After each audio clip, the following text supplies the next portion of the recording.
One of the most common questions I come across is how do I structure my workouts? I mean, we've all been there, standing on the side of the pool, not having a clue what we should be doing. And in today's video, I will tell you exactly how to plan, structure, and execute all your swimming sessions.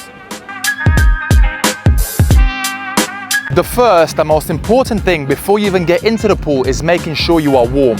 The best way to do this is by making sure you have a good pre-pool routine in place. I see it way too often, swimmers jumping right into their swim without warming up, and that's when injuries occur. I am now going to take you through a quick 5 to 10 minute pre-pool routine all swimmers should be doing in order to stay injury-free and warm before they swim. When doing your pre-pool, it is very important to understand the difference between dynamic and static stretches. Dynamic stretches are active movements where joints and muscles go through full range of motion. These are the movements you want to be doing before your swimming sessions. Static stretches, on the other hand, are the ones you hold in a single position for a period of time. Always remember, you don't want to be tiring yourself out during pre-pool. This time should be used to mobilize and activate your body.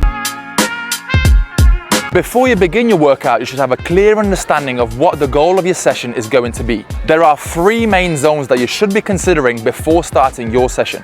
Aerobic capacity training is going to include your longer, slower swims.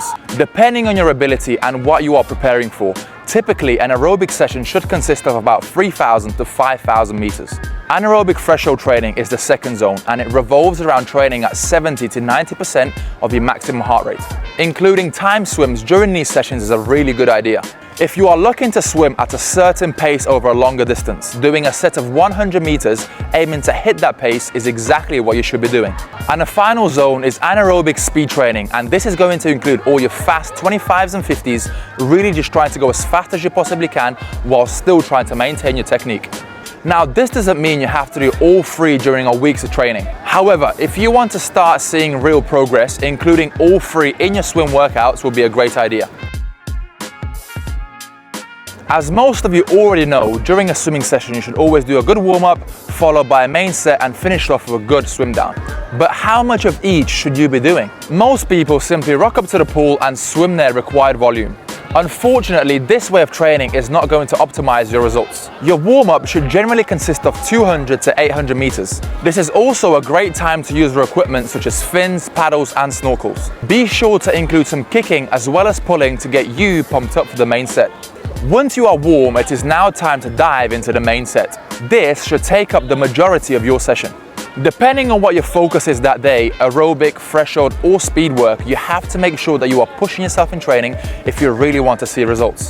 The main set is where you really want to be using up most of your energy. The typical volume for a main set is usually between 800 to 3,000 meters.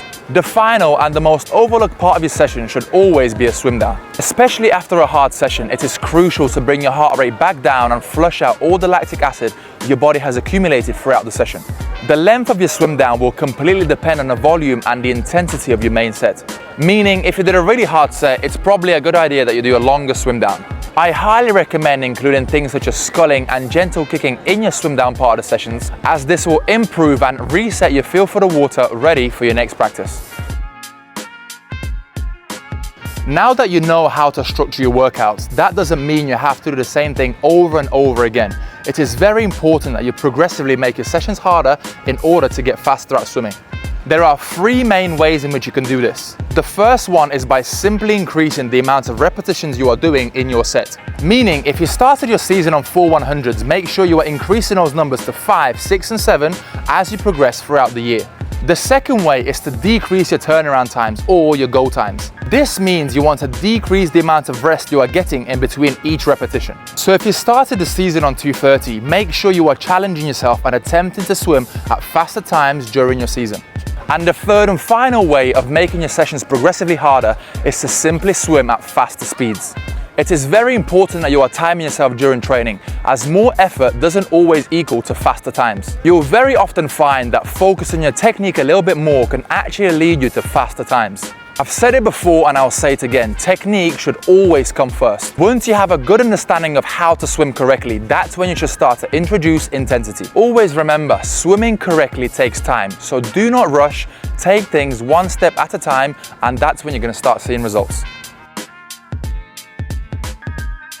As mentioned, your aerobic session should be your longer, slower swims, which should look something like this. You're going to start your session off with two 200s with a huge focus on distance per stroke using your pull buoy and your paddles, followed by a 400-meter swim with no equipment, and your goal is going to be to hold consistent stroke counts throughout the whole distance. After this, you have two more 200s with the exact same focus on distance per stroke, but this time using your fins and your paddles. Finished off with a 400 exactly the same way you did it on the first round. Even though these swims might seem really boring, it's super important that you have technical points in your head that you are thinking about throughout the whole set.